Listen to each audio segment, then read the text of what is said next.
અમદાવાદના CG road પર કોર્પોરેશનની વિચાર્યા વિનાની કામગીરીથી હવે જનતા ત્રાહિમામ પોકારી ઉઠી છે. કોન્ટ્રાક્ટરે રોડ પર જરૂરિયાત કરતા મોટો ફૂટપાથ ખડકી દેતા સમસ્યા ઊભી થઈ ગઈ છે. 18 મીટરના રોડમાં ફૂટપાથ અને પાર્કિંગ સ્પેસ બનાવાતા રસ્તો 9 મીટરનો થઈ ગયો. સ્ટેન્ડિંગ ચેરમેન દેવાંગ દાણીના ધ્યાને આવતા તેમણે પગલાં લીધા છે. ફૂટપાથ બનાવવાની કામગીરી અટકાવી અધિકારીઓ પાસે આ અંગે ખુલાસો માંગ્યો છે. ગિરીશ કોલ્ડ્રિંક પાછળ બની રહેલા રોડમાં બિનજરૂરી ફૂટપાથ બનાવતા વિવાદ સર્જાયો.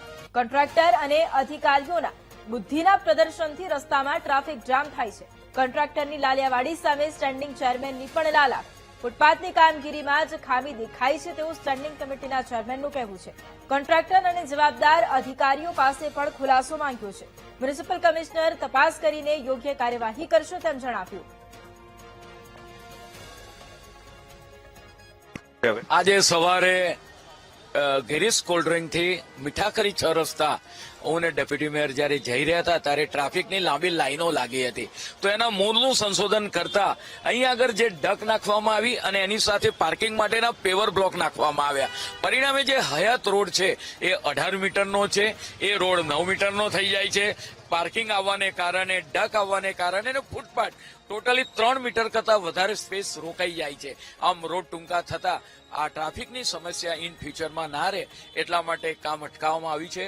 Commissioner Shri, deputy commissioner Shri બપોરે વિઝિટ કરવાના છે અને જે રીતે નગરજનોને હાલમાં ટ્રાફિકની સમસ્યા પડી રહી છે એ ન પડે એ માટેના જરૂરી સૂચનો કરવામાં આવ્યા છે. અધિકારી શ્રી, કન્સલ્ટન્ટ એજન્સી પણ આ જ્યારે સવારે કામ ચાલતું હતું ત્યારે હાજર હતા નહીં અને એમની પાસે પણ ખુલાસો માંગવામાં આવ્યો છે. બુદ્ધિ વગરનું જ કામ કર્યું છે. બુદ્ધિ વગર વાળું નહીં, બુદ્ધિ વગરનું જ કામ કર્યું છે. રોડ સાંકડો હતો, એના કરતા વધારે રોડ સાંકડો થઈ ગયો. આ જગ્યા ફૂટપાથ થાય જ નહીં. પહેલી વાત, પબ્લિકને બહુ હેરાનગતિ થાય છે, ઓફિસ વાળાને બહુ હેરાનગતિ થાય છે. અમારે અવર જવર માટે તકલીફ પડે, માલ સામાન અંદર લાવવા માટે ઉચકીને અંદર લાવવો પડે છે. એના માટે ડિઝાઇનમાં કોર્પોરેશન અધિકારી આવેલા, એમાં ડિઝાઇનમાં એ લોકોએ કઈ ખામી કાઢેલી છે. એ લોકો અંદર વાત કરવાના છે, મીટિંગ કરવાના છે. પબ્લિક કેટલી હેરાન થાય છે, ટ્રાફિક કેટલો જામ થાય છે, કોઈ કઈ આ લોકોને પડી જ નથી.